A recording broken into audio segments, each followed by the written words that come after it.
Mesmo que um anjo do céu ou eu mesmo vos apresente outro evangelho, a não ser esse que eu já tenho anunciado, que seja anátema. Aonde se encontra este versículo?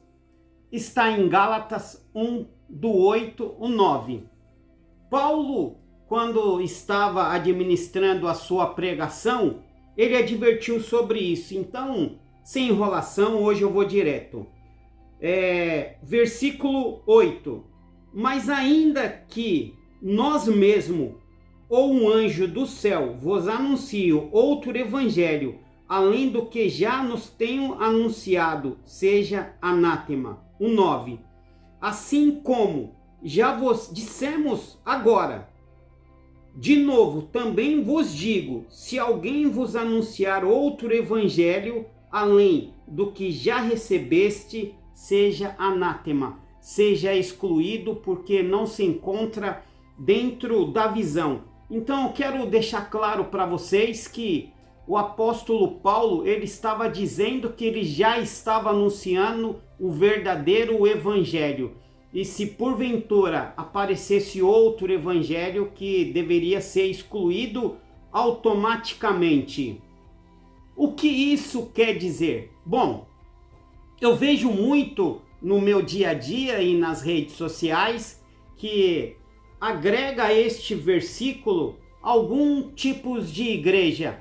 E eu já digo que não vou defender nenhuma igreja, porque eu não defendo denominação, eu só venho trazer uma luz às escrituras. Então vamos lá. Quais igrejas que são associadas a este novo evangelho, que não é o de Jesus Cristo? Eles citam a igreja de Mórmon, eles falam sobre a igreja adventista, eles falam sobre a igreja Testemunha de Jeová, e eu poderia falar também sobre a igreja católica romana, eu poderia dizer sobre milhares de denominações de igreja, mas como eu disse, não vou nem criticar nem defender, eu vou mostrar nas escrituras o que está escrito e vocês tiram a sua própria conclusão e depois deixa aqui embaixo nos comentários o que você achou. Vamos então ao Apocalipse. Apocalipse 22, do 18 ao 19. O interessante desse Apocalipse 22, 18 e 19, que diz o seguinte, que ele é praticamente o último versículo da Bíblia, praticamente. E diz assim: porque eu testifico a todos aquele que ouvir as palavras da profecia deste livro, e se alguém acrescentar estas coisas ou diminuir dela, virá sobre ti as pragas que está escrita neste livro, em Apocalipse. Eu quero deixar claro para vocês que é assim, embora o Apocalipse se encontra no último livro da Bíblia, no último livro da Bíblia, Apocalipse não foi escrito, na realidade não é Apocalipse, se chama Livro de Revelações. Ele não é o último livro que foi escrito por este apóstolo, tá? Este apóstolo escreveu o livro dele, o livro de João, bem posterior ao livro de Revelações, conhecido como Apocalipse, na ilha de Patmos. Então ele escreveu o próprio livro dele, o livro de João, há mais ou menos uns 80, 90 anos, eu não tenho a precisão exata aqui, está nos meus relatos, de quando ele fez o próprio livro de João.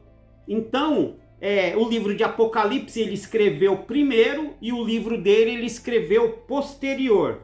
Mas vamos em outro relato para testificar o que eu digo para vocês, que é sério o que eu estou trazendo para vocês.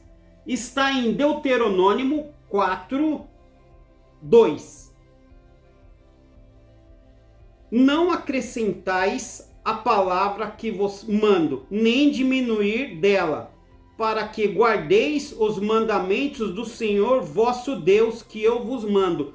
Olha só, Deuteronômio é o que? É o terceiro, quarto livro da Bíblia.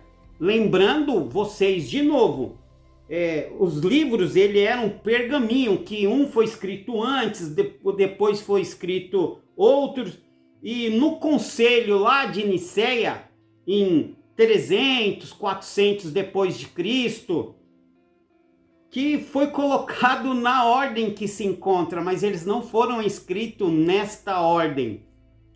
Bom, se eu levar ao pé da letra o que diz o livro de Apocalipse, não acrescentar e nem diminuir, eu tenho que excluir todos os livros da Bíblia que aparecem depois de Deuteronômio, porque Deuteronômio 4:2 é claro, não acrescentar em nada e nem diminuir. Mas, caros irmãos e irmãs, preste atenção. Quando tanto o apóstolo João, quando o apóstolo, profeta, em Deuteronômio escreveu isso, ele estava dizendo em relação à revelação que ele estava recebendo naquele momento.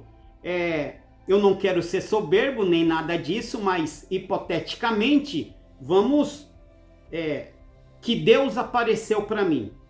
E ele disse: meu filho, abre a sua câmera e diz exatamente isso que eu mando você dizer. Não acrescenta e nem diminui nada do que eu estou falando. Olha só, como eu disse hipoteticamente. Então, Deus apareceu para mim e mandou eu transmitir a mensagem para vocês fidedigna, exatamente como ele mandou naquela profecia. Mas nada impede de que Deus revele outras coisas em outros momentos, como ele fez em outros apóstolos, outros profetas. Vamos continuar para vocês entenderem. Em Amós 3:7 diz o seguinte: certamente o Senhor Deus não fará coisa alguma sem ter revelado os seus segredos aos seus servos profetas. Então, olha só, a vinda de Deus já veio? Bom, a gente vê algumas, isso é anatema, que uns dizem que ele voltou em 1960, outros dizem que ele voltou em 1970. Bom, isto é anatema. O que quer dizer? Cristo não voltou. Então, ele disse que ninguém sabe quando ele vai voltar, nem o dia, e nem a hora, e nem um instante. Mas, por este versículo de Amós, diz o seguinte, que momento antes da vinda dele, ele vai revelar. Ele vai falar ao seu servo e seu profeta. Ah, mas quem é o servo, quem é o profeta hoje que fala com Deus?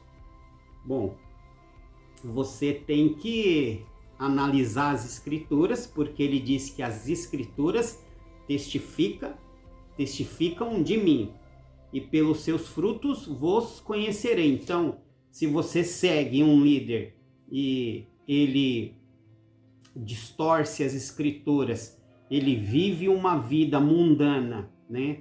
Igual Jesus disse: me honra com seus lábios, mas o seu coração está distante de mim. Então temos que observar isso, porque muitos pregam o evangelho da prosperidade e não pregam o evangelho da renúncia, o evangelho de perdoar o próximo e etc. Mas vamos nos aprofundar sobre o que seria outro evangelho que a Bíblia diz. Que na realidade quem escreveu isso foi o apóstolo Paulo. Outro evangelho. Como eu iniciei dizendo sobre algumas igrejas que são deveras perseguidas nos dias de hoje, eu disse que eu não vou defender e nem criticar, mas eu quero deixar aqui um ponto muito importante. Eu tenho que procurar para mim a verdade. A verdade que condiz com o que Cristo anunciou. E ele mesmo disse: observa, vigia constantemente, para que vós não sejais enganado pelo pai da mentira, que sabemos que é o próprio Satanás. E aonde o pai da mentira atua, por mais que eu seja criticado aqui neste canal, o pai da mentira é o falso profeta, é o falso pastor que distorce as escrituras para o seu próprio deleite. E hoje é muito fácil, porque temos as redes sociais que abrangem milhares de pessoas. E ele, como eu disse, leva uma vida mundana, uma vida de luxúria, se envolve constantemente em escândalos, desde adultério, de fraude, de roubo, de enriquecimento ilícito, e vem para as redes sociais justificando que somos homens falhos. Essa é o que dizem, somos homens falhos e hoje eu estou arrependido do que eu fiz. Mas se ele estivesse arrependido, foi antes de ser chamado para ser um pregador de Jesus Cristo.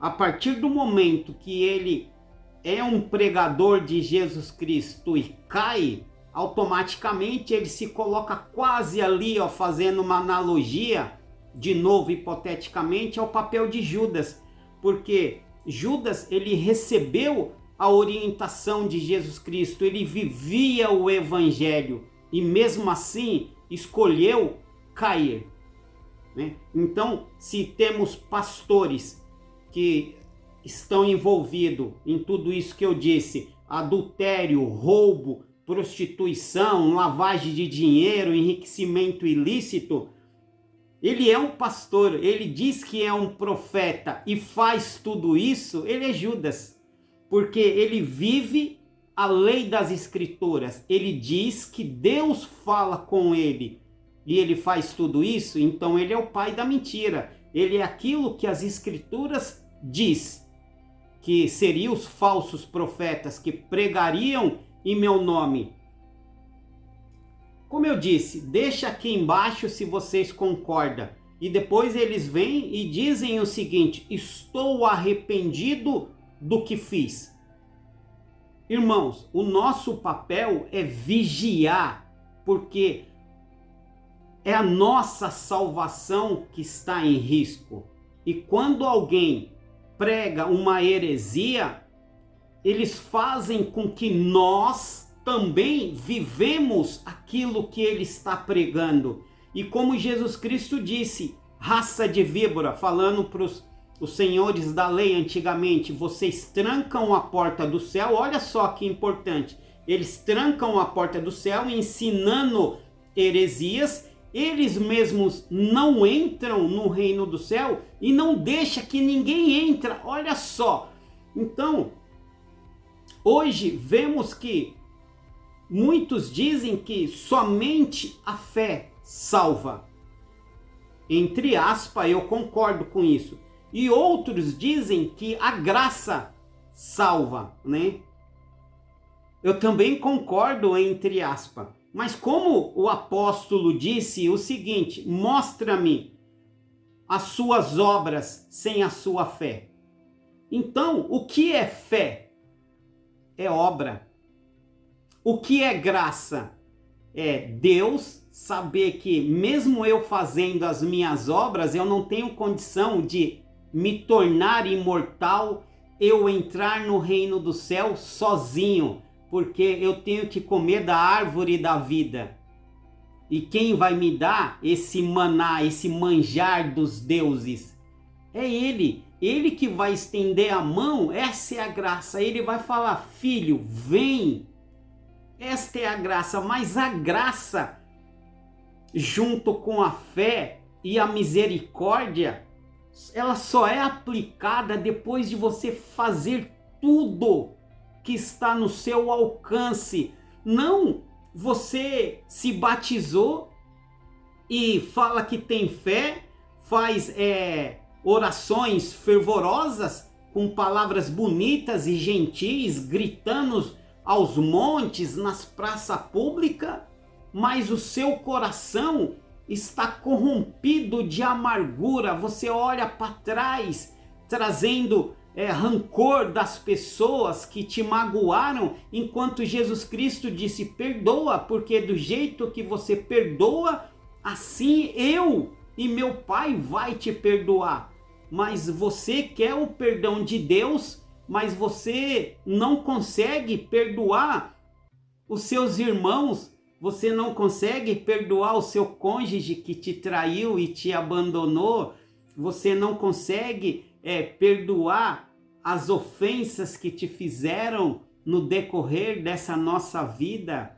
Então, eu estou falando o que é outro evangelho aqui, mas eu vou me aprofundar para ficar muito claro.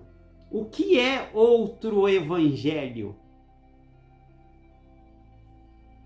Não me entenda mal.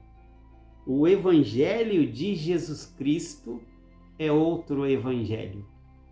Ah, irmão Wagner, você pegou pesado.